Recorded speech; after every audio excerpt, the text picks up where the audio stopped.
ربی یسر ولا تعسر وتمم بالخیر اما بعد.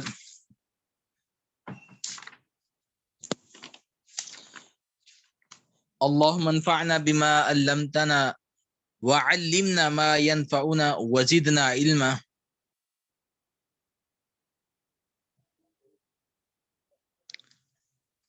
ہمارا اصول حدیث کا ہم نے حدیث کی اقسام پڑھی تھی اور اس کے ساتھ ساتھ ہم نے حدیث موقوف کسے کہتے ہیں وہ بھی پڑھ لیا تھا، اور اسی طرح حدیث مقطوع کسے کہتے ہیں یہ بھی پڑھ لیا تھا، اور المسند کس حدیث کو کہتے ہیں یہ اصلاحات ہم نے پچھلے ویک جو ہے ہم نے پڑھ لی تھی. تو حدیث کے مقبول اور غیر مقبول یعنی کہ مردود ہونے کے اعتبار سے حدیث کی اقسام یعنی کہ حدیث کے قبول اور غیر مقبول یا مردود کے اعتبار سے حدیث کی اقسام. مقبول جس حدیث پر ائمہ سنت کے نزدیک عمل واجب ہو وہ حدیث مقبول کہلاتی ہے. وہ حدیث جس پر ائمہ سنت کے نزدیک عمل واجب ہو وہ حدیث مقبول کہلاتی ہے. یہاں واجب بمعنی ثبوت کے ہے، واجب بمعنی ثبوت کے ہے، نہ کہ وجوب فقہی. وجوب فقہی سے مراد کہ اس پر عمل کرنا واجب ہو جاتا ہے، یہ وہ نہیں، بلکہ واجب معنی ثبوت کے ہے، اور سارا ذخیرہ حدیث صحیح اس کی دلیل ہے. مثلا عن ابن عباس رضی اللہ تعالی عنہما ان النبی صلی اللہ علیہ وآلہ وسلم انتہش من کتف ثم صلی ولم يتوضأ رواہ ابو داود. سیدنا ابن عباس رضی اللہ تعالی عنہ سے بیان ہے کہ نبی کریم صلی اللہ علیہ وآلہ وسلم نے بازو کا گوشت دانتوں سے نوچ کر کھایا، یعنی کہ بکرے کے بازو کا گوشت دانتوں سے نوچ کر کھایا، پھر نماز پڑھی اور وضو نہیں کیا. اس حدیث کی سند صحیح ہے اور ظاہر ہے کہ یہ عمل فقہی طور پر کسی طرح بھی واجب نہیں ہے. اب یہ واجب تھوڑا ہی ہے کہ ہم صحابی جو ہے بکری کا گوشت کھائیں اور بکری کا گوشت دانتوں سے نوچ کر کھانے کے بعد ہم نماز پڑھیں بغیر وضو کے. اب یہ اگر ہم اس کو واجب مانیں گے تو ہر ایک پر ایسا کرنا لازمی ہو جائے گا، فرض ہو جائے گا. تو یہ وجوب فقہی نہیں ہے بلکہ یہاں پر واجب سے مراد ثبوت ہے. دوسری قسم غیر مقبول یا مردود. غیر مقبول یا مردود جس حدیث کے بیان کرنے والے کا صدق راجع نہ ہو، کہ یعنی کہ جس حدیث کو بیان کرنے والے جو ہے وہ سچے نہ ہو، ان کا صدق راجع نہ ہو، اس کو کیا کہیں گے؟ غیر مقبول، یا دوسری اصطلاح میں المردود. مقبول کی اقسام، اب ڈیفینیشن ہم نے دونوں کی پڑھ لی، مقبول کسے کہتے ہیں اور غیر مقبول کسے کہتے ہیں. غیر مقبول جس حدیث کے بیان کرنے والے کا صدق راجع نہ ہو، اس کی ہم اگزامپل بھی کر لیتے ہیں. مثلا جامع ترمذی کی ایک حدیث ہے عن معاویہ ابن یحییٰ الصدافی عن الزہری عن ابی ہریرہ رضی اللہ تعالی عنہ عن النبی صلی اللہ علیہ وآلہ وسلم قال لا يؤذن الا متوضئ. اذان صرف وہی کہے جو باوضو ہو. اس حدیث کی سند معاویہ بن یحییٰ الصدفی ایک ضعیف راوی ہے. ہم نے غیر مقبول کی ڈیفینیشن کیا پڑھی؟ جس حدیث کے بیان کرنے والے کا صدق راجع نہ ہو. اب اس حدیث میں بیان کرنے والا ایک راوی ہے معاویہ بن یحییٰ، اب یہ اس کا صدق راجع نہیں ہے، تو اس لیے یہ حدیث غیر مقبول یا مردود کہلائے گی. اس لیے یہ حدیث غیر مقبول یا مردود کہلائے گی، کیونکہ اس حدیث میں معاویہ بن یحییٰ بیان کرنے والے جو راوی ہیں وہ ضعیف ہیں. ملاحظہ، اس قسم کی روایات میں بصراحت یہ کہنا کہ رسول اللہ صلی اللہ علیہ وسلم نے فرمایا ہے جائز نہیں، بلکہ حسب احوال اشارے سے کہے. مثلا روایت کیا جاتا ہے یا روایت میں آیا ہے وغیرہ۔ اب جو حدیث غیر مقبول ہو یا مردود ہو اس کو یہ نہیں کہا جا سکتا کہ رسول اللہ صلی اللہ علیہ وسلم نے فرمایا، بلکہ ہم یوں کہیں گے روایت کیا جاتا ہے یا روایت میں آیا ہے۔ اس طرح کی ہم اشارے کنائے سے بات کریں گے، جیسا کہ اس حدیث میں ہے لا يعزن الا متوزن۔ اب یہاں پہ یہ نہیں کہیں گے نبی کریم صلی اللہ علیہ وسلم نے فرمایا، بلکہ یہ کہیں گے اذان صرف وہی روایت میں آیا ہے یا روایت کیا گیا ہے، اذان صرف وہی کہے جو باوضو ہے۔ اس حدیث میں معاویہ بن یحییٰ ایک ضعیف راوی ہیں۔ اب دونوں کی ہم نے ڈیفینیشن پڑھ لی، مقبول کی بھی اور غیر مقبول کی۔ مقبول حدیث کی یا مقبول کی اقسام، حدیث مقبول کی 4 اقسام ہیں: صحیح لذاتی ہی، حسن لذاتی ہی، صحیح لغیر ہی، حسن لغیر ہی۔ تو آج ہم یہیں تک کریں گے۔ آج ہم نے اصلاحات المحدثین میں مقبول اور غیر مقبول یا مردود کے اعتبار سے حدیث کی اقسام پڑھی ہے۔ حدیث کی اقسام یا حدیث کی تقسیم مقبول اور غیر مقبول یا مردود کے اعتبار سے۔ تو ہم نے مقبول کی ڈیفینیشن پڑھی، جس حدیث پر ائمہ سنت کے نزدیک عمل واجب ہے وہ مقبول۔ پھر عبارت بھی پڑھ دیتا ہوں، سمجھا بھی دیتا ہوں۔ عن النعمان بن بشیر رضی اللہ تعالی عنہ قال سمعت رسول اللہ صلی اللہ علیہ وآلہ وسلم يقول وأهوى النعمان بإصبعيه إلى أذنيه إن الحلال بين والحرام بين وبينهما مشتبهات لا يعلمهن كثير من الناس فمن اتقى الشبهات فقد استبرأ لدينه وعرضه ومن وقع في الشبهات وقع في الحرام كالراعي يرعى حول الحمى يوشك أن يقع فيه ألا وإن لكل ملك حما ألا وإن حمى الله محارمه ألا وإن في الجسد مضغة إذا صلحت صلح الجسد كله وإذا فسدت فسد الجسد كله ألا وهي القلب متفق علیہ۔ حضرت نعمان بن بشیر رضی اللہ تعالی عنہ سے روایت ہے کہ میں نے رسول اللہ صلی اللہ علیہ وآلہ وسلم کو یہ فرماتے سنا۔ اس وقت نعمان اپنے دونوں کانوں کی طرف 2 انگلیاں لیے گئے۔ یہ راوی بیان کر رہا ہے کہ جب وہ بیان کر رہے تھے تو اس وقت جو ہے ان کی کیفیت یہ تھی کہ ان کی دونوں انگلیاں ان کے کانوں میں تھی۔ انہوں نے فرمایا تحقیق حلال جو ہے وہ بھی ظاہر ہے، حرام بھی واضح ہے، اور دونوں کے درمیان کچھ ملتی جلتی باتیں جن کو بہت لوگ نہیں جانتے۔ بس جو شخص شبہ والی چیزوں سے بچ جائے تو اس نے اپنے دین اور اپنی آبرو کو پاک صاف کر لیا، اور جو کوئی شبہ والی چیزوں میں پڑ گیا تو اس وہ جو چرواہے کی مانند ہو گیا جو چراگاہ ہما کے گرد چراتا ہے، یعنی کہ کسی کی چراگاہ کے گرد چراتا ہے اور پھر جلد ہی اس چراگاہ میں پڑ جاتا ہے۔ اب کوئی اپنی بکریاں کسی کی چراگاہ کے قریب لے کے جاتا ہے، وہاں پر اپنی بکریوں کو چرواتا ہے، تو ممکن ہے کہ اس کی بکریاں کسی دوسرے کی چراگاہ میں چلی جائیں۔ اسی طرح بیان کیا گیا کہ کوئی حرام کے قریب جاتا ہے، حالانکہ اس کا ارادہ نہیں ہوتا حرام کام کرنے کا، حرام کام میں واقع ہونے کا، لیکن اس کے حرام کے قریب جانے کی وجہ سے وہ حرام میں واقع ہو جاتے ہیں۔ اسی لیے شریعت نے منع کیا نا کہ شبہات سے بچو۔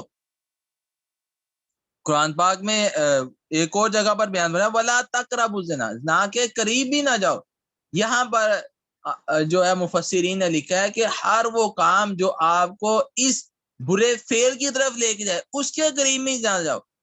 مثلا کہ اب تصویریں دیکھنا، اس طرح کوئی اور چیز دیکھنا کہ جس سے انسان کے اندر شہوت آئے، تو ایسی چیزیں دیکھنا بھی حرام ہے جو آپ کو غلط کام کی طرف لے جائے۔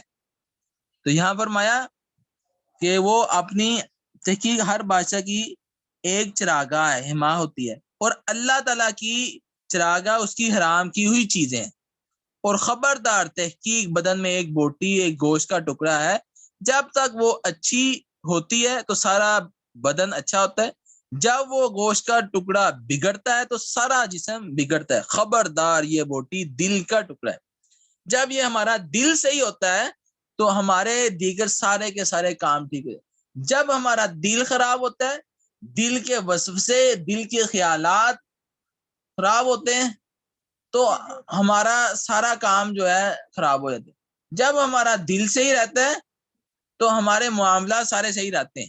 تو اس لیے ہمیں اپنے دل کو ٹھیک کرنا ہے۔ آج ہمارے دلوں میں کیا ہے؟ نفرت ہے، کینہ ہے، بغض ہے۔ یہ چیزیں نکالنی چاہیے ہمیں۔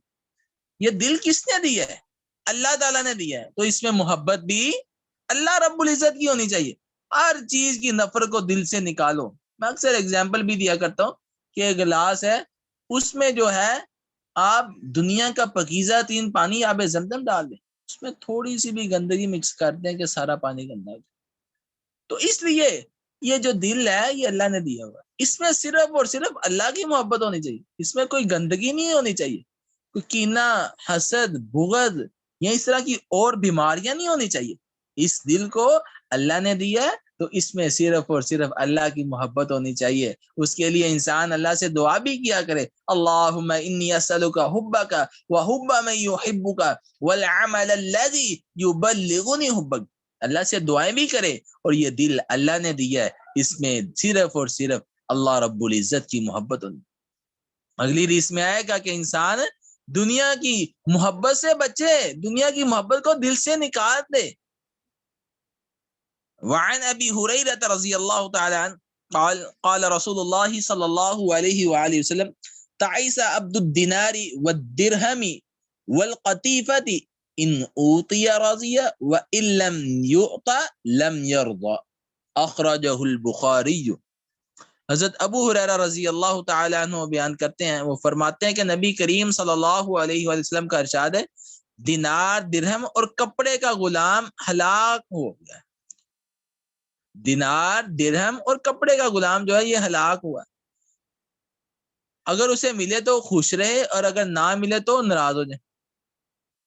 اب یہاں پہ کئی لوگ ہوتے ہیں ہر وقت پیسہ پیسہ پیسہ پیسہ، دنیا کی محبت، دنیا کو پیش نظر رکھتے ہیں، ہر وقت ان کی کیا نیت ہوتی ہے؟ پیسہ کمائے جہاں سے بھی ہے۔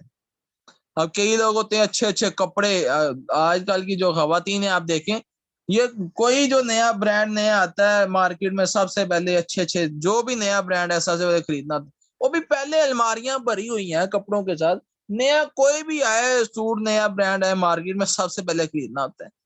تو یہ جو اتنے مہنگے مہنگے شوق ہے، اس کو نہیں رکھنا چاہیے، اور نہ ہی انسان کو درہم و دینار کی لالچ حوث ہونی چاہیے کہ ہر وقت انسان یہ سوچے کہ اس پہ مال ہو، دنیا کی حبس اس کے پیچھے لگے گا، کہ آپ نے اپنے سامنے ہر وقت دنیا کی چیزوں کو رکھی، ہر وقت وہ یہی سوچے کہ میرے پاس مال ہو، میرے پاس مال ہو، میرے پاس جو ہے اچھے سے اچھا اور مہنگے سے مہنگا جو ہے کپڑا ہو۔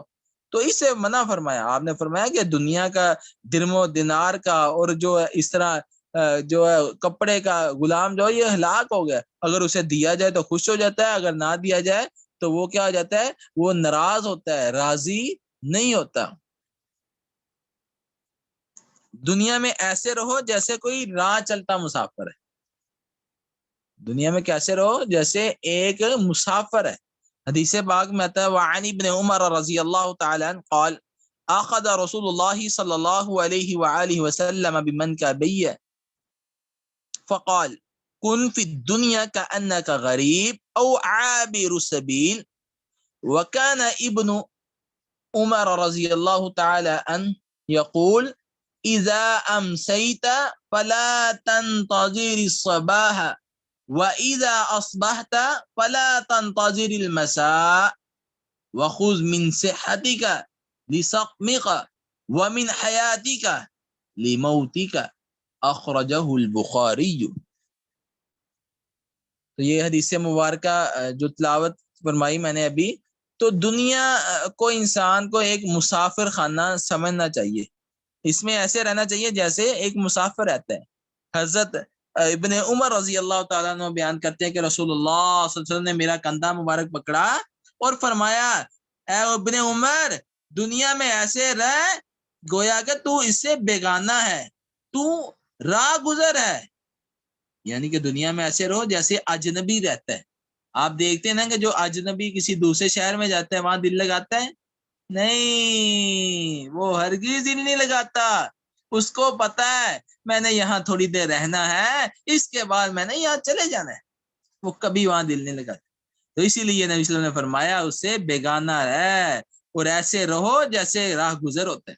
آپ دیکھتے ہیں، آپ یہاں سے گاڑی پہ بیٹھتے ہیں، آپ اسلام آباد کے لیے ٹریولنگ کرتے ہیں یا لاہور کے لیے یہاں سے سفر کرتے ہیں، آپ کو راستے میں بڑی خوبصورت اچھی اچھی جگہ نظر آئیں، کیا آپ ایسا کریں گے کہ وہیں پہ رک جائیں؟ آپ کے میں نے آگے نہیں جانا، یہ بس یہی منزل آگے؟ نہیں، آپ ہرگز ایسا نہیں کریں گے۔ کیوں؟ آپ کی منزل لاہور پہنچنا ہے، آپ کی منزل اسلام آباد پہنچنا ہے، آپ رستے میں کبھی نہیں رکیں گے۔ تو اس لیے نبی کریم صلی اللہ علیہ وسلم نے فرمایا کہ دنیا میں بیگانہ بن کے رہو، دنیا میں راہ گزر مسافر بن کے رہو۔ جب انسان یہ مسافر سمجھے گا اپنے آپ کو، کبھی دنیا سے محبت نہیں کرے گا، کبھی دنیا میں دل نہیں لگائے گا، کبھی دنیا میں بڑے بڑے گھر نہیں بنائے گا، کبھی دنیا میں بڑی بڑی سوچیں نہیں رکھے گا کہ میں نے یہ کرنا ہے، میں نے یہ بڑی کوٹھی محل بنانا ہے، گھر بنانا ہے، یہ چیزیں کبھی نہیں سوچے گا۔ یہ عقاب جو ہوتا ہے، یہ آپ نے سنا ہوگا کہ یہ اپنا کبھی بھی آشیانہ نہیں بناتا، یہ آشیانہ بنانا اپنے لیے جرم سمجھتا ہے، تو اس لیے وہ آگے بڑھتا چلا جاتا ہے۔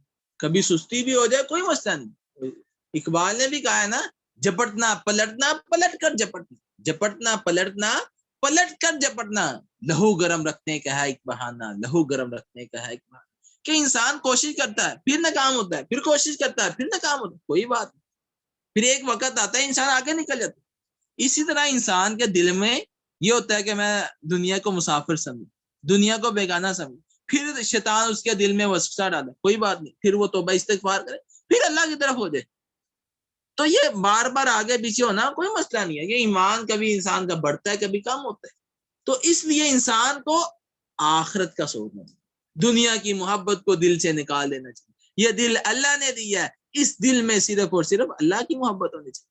اللہ کی جب محبت ہوگی تو انسان ایک اچھا انسان بن کے اس دنیا میں زندگی گزارے گا۔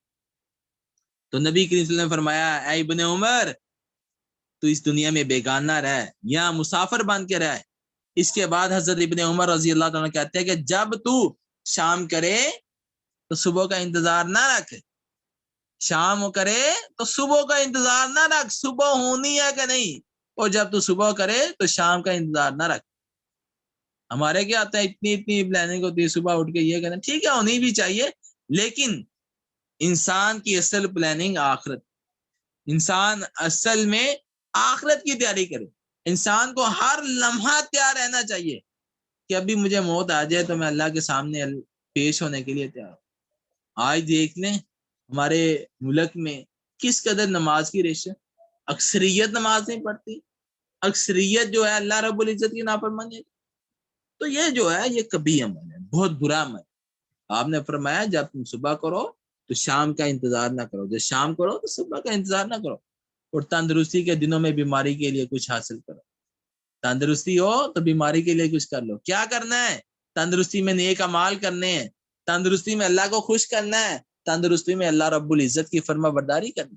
جب انسان تندرستی میں اللہ رب العزت کی اطاعت اور فرما برداری کرے گا، تندرستی میں نیک اعمال کرے گا، تندرستی میں رات کو تہجد کی نماز پڑھے گا، تندرستی میں قرآن اور ذکر کرے گا، اللہ رب العزت جب وہ بندہ بیمار ہوگا تو اللہ رب العزت اس کی بیماری میں اس کے لیے وہ اجر لکھے گا جو وہ صحت کی حالت میں کرتا ہے۔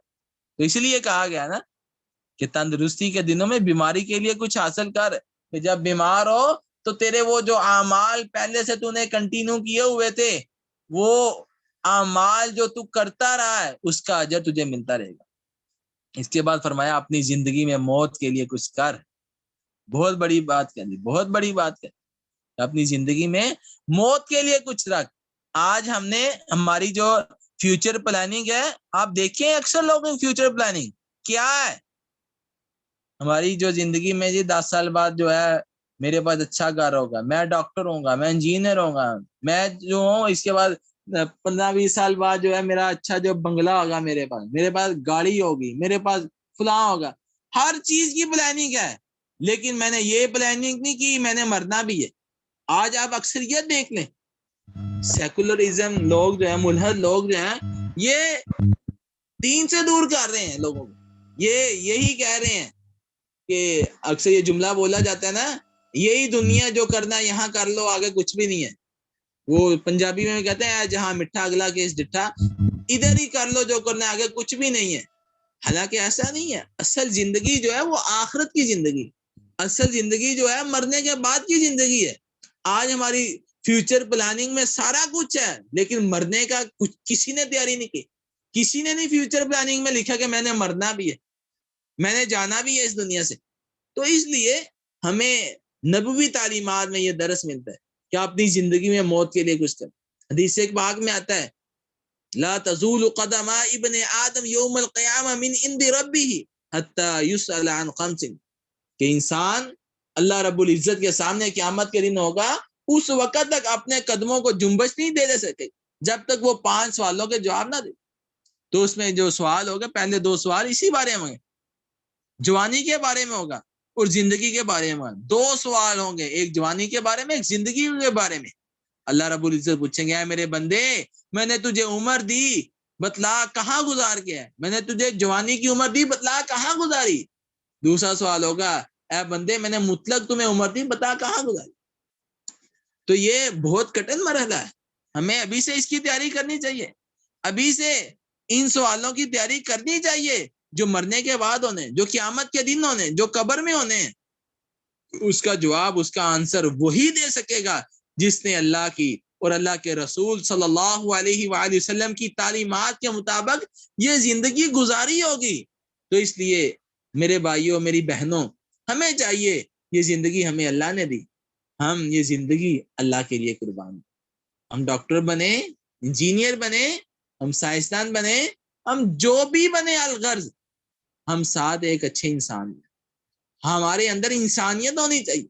آج معاشرے میں دیکھ لیں, کسی کا ایکسیڈنٹ ہو جائے تو ہم فوری موبائل نکال کے ویڈیو بنانا شروع کر دیتے ہیں. ہمارا کام کیا ہے, ہم اسے پکڑیں, اسے پانی پلائیں, ایمبولینس کو بلائیں, ہم اس کے خیال کریں. لیکن ہمارے اندر سے انسانیت دن بہ دن ختم ہوتی ہے. اب ڈاکٹر کا دیکھ لیں کہ میڈیسن والے آتے ہیں, ڈاکٹر صاحب یہ چابی پکڑیں, باہر گاڑی آپ کی کھڑی ہے, آپ نے جو ہماری کمپنی کی جو میڈیسن لکھ کے دینا, وہ ڈاکٹر لکھ کے جاتے ہیں. کچھ مذہبی قسم کے ڈاکٹر ہوتے ہیں, ان کو عمرے کا ٹکٹ دے دیتے ہیں, آپ کو جی عمرہ کروا دیتے ہیں, آپ نے ہماری کمپنی کی میڈیسن لکھ کے دینی. اب کئی میڈیسن ضرورت بھی نہیں ہوتی, ویسے لکھ دیتے ہیں. تو یہ تو ہماری اخلاقیت. اس طرح دیگر محکمے دیکھ لیں, آپ انجینئر دیکھ لیں, آپ ہمارے جو ملک کے ہیں وہ سیاستدان دیکھ لیں, بیوروکریٹ دیکھ لیں, ہر انسان بکا ہوا. کون نہیں بکتا ہے؟ ہم معاشرے میں دیکھیں قتل کتنا عام, لوگ پیسے لے کے کر رہے. تو اصل میں ہمیں جو ہے انسانیت سیکھنی چاہیے. انسانیت تبھی ہم سیکھ پائیں گے جب ہمارے ذہن میں آخرت کا کنسپٹ, جب ہمارے ذہن میں یہ ہوگا ہم نے مرنا ہے, میں نے مرنا ہے, میں نے اللہ کے سامنے جانا. تو اس لیے اپنی زندگی میں موت کے لیے کچھ کر, موت کے لیے تیاری کر. تو جب ہماری موت کے لیے تیاری ہوگی تو ہم زندگی میں برائیاں نہیں کریں گے, گناہ نہیں کریں گے, ہم گناہ کا تصور بھی آئے گا, فوری توبہ استغفار کریں. تو اس کے بعد غیر مسلموں کے اخلاق و عادات اور مظاہر سے پرہیز کرنے کی تاکید کی گئی. ہمیں جو ہے غیر مسلموں کے اخلاق, ان کا کردار, ان کا ایٹیٹیوڈ اپنانے سے شریعت نے منع فرمایا. وعن ابن عمر رضی اللہ تعالی عنہ قال قال رسول اللہ صلی اللہ علیہ وآلہ وسلم من تشبہ بقوم فہو منہم اخرجہ ابو داود وصحہ ابن حبان. حضرت ابن عمر رضی اللہ تعالیٰ عنہ سے روایت ہے کہ رسول اللہ صلی اللہ علیہ وسلم نے فرمایا, جو کسی قوم سے مشابہت پیدا کرتا ہے تو وہ گویا انہی میں سے ہے. جو کسی قوم کا بھی طریقہ اپناتا ہے, وضع قطع اپناتا ہے, وہ انہی میں سے ہے. تو ایسا کرنا حرام ہے اور اس سے بچنا ہر مسلمان پر لازم ہے. تو کبھی بھی کسی بھی قوم, مغربی کلچر آج ہمارے ہاں عام ہو چکا ہے. آج ہم فیشن کے نام پہ ہماری نوجوان جو نسل ہے وہ بے حیائی کر رہی. اب کسی نوجوان لڑکی کا دوپٹہ اترا ہو, ہم کہیں نا کہ آپ اپنا دوپٹہ سر پہ لے لیں, فیشن ہے جی, فیشن ہے جی. اب جو ہے حالانکہ شریعت میں مردوں کو حکم دیا گیا ہے کہ ٹخنوں سے اوپر شلوار یا پینٹ ہونی چاہیے، لیکن آج ہماری نوجوان لڑکیاں ہیں ان کی جو ہے آدھی پنڈلی تک ان کے جو ہے وہ کپڑے ہوتے ہیں. تو یہ فیشن کے نام پہ بے حیائی کو پرموٹ کیا جا رہا ہے. یہ کس لیے؟ مغرب کا کلچر. ہم مغربی کلچر کو لے رہے ہیں، مغربی تہذیب کو لے رہے ہیں. یہ چیزیں نہیں ہونی چاہیے. آج ہمارے برتھ ڈے منائی جاتی ہے. اب یہ بھی جو ہے یہ مسلمانوں کا طریقہ نہیں ہے. نبی کریم صلی اللہ علیہ وسلم نے 63 ایئر، آپ نے 63 سال زندگی گزاری، آپ کو نہیں پتا تھا برتھ ڈے منانی چاہیے؟ آج ہمارے مسلمان گھرانوں میں منایا جا رہا ہے. اب اس چیز سے شریعت نے منع کیا. ہر وہ کام، ہر وہ کلچر جو کسی قوم کا ہے اور شریعت نے اس کو نہیں کیا، وہ حرام ہے کرنا. تو اس لیے ہمیں ہر اس کام سے بچنا چاہیے جو شریعت نے جس سے منع کیا اور جو غیر مسلم کی علامت ہے. اب اس طرح ہمارے مسلمانوں نے ہولی نہیں مناتے، ہر سال دیکھتے ہیں ہمارے یونیورسٹیوں میں منائی جاتی ہیں، حالانکہ غیر مسلمانوں کا کلچر ہے، یہ ہندوؤں کا کلچر ہے. اور اس طرح بہت سارے تہوار ہیں. یہ جو میں نے ابھی برتھ ڈے کا بتایا، یہ عیسائیوں کا کلچر ہے، ہم اس کو اپناتے ہیں. تو اس لیے جو کسی بھی قوم کا کلچر اپنائے، اس کی تہذیب اپنائے، اس کا طور طریقہ وضع قطع اپنائے، تو آپ صلی اللہ علیہ وسلم نے فرمایا وہ اسی میں سے ہے، وہ انہی میں سے ہے. تو اس لیے ہمارے نبی صلی اللہ علیہ وسلم نے جو تعلیمات دی، جو کلچر دیا، جو تہذیب دی، ہمارے لیے وہ کافی ہے. ہمیں وہ ہر چیز جو ہے اس میں موجود ہے. ہمیں کسی قوم کی طرف، کسی تہذیب کی طرف، کسی کلچر کی طرف دیکھنے کی ضرورت ہی نہیں ہے. تو اس لیے ہماری اخلاقیات سب سے اعلیٰ ہے، ہماری تہذیب سب سے اعلیٰ ہے، ہمیں اسی پر کاربند رہنا چاہیے. اس کے علاوہ ہر تہذیب سے، ہر کلچر سے اور جو خلاف شرع ہے اس سے بچ کر ہمیں اپنے آپ کو نبی کریم صلی اللہ علیہ وسلم کی تعلیمات کے تابع رکھنا چاہیے. اللہ رب العزت ہمیں ان باتوں کی پر عمل کرنے کی توفیق عطا فرمائے. تو یہاں تک کسی کا کوئی کویشچن ہے وہ پوچھ لے، تو اس کے بعد ہم اگلا جو ہمارا لیکچر ہے وہ شروع ہو گیا.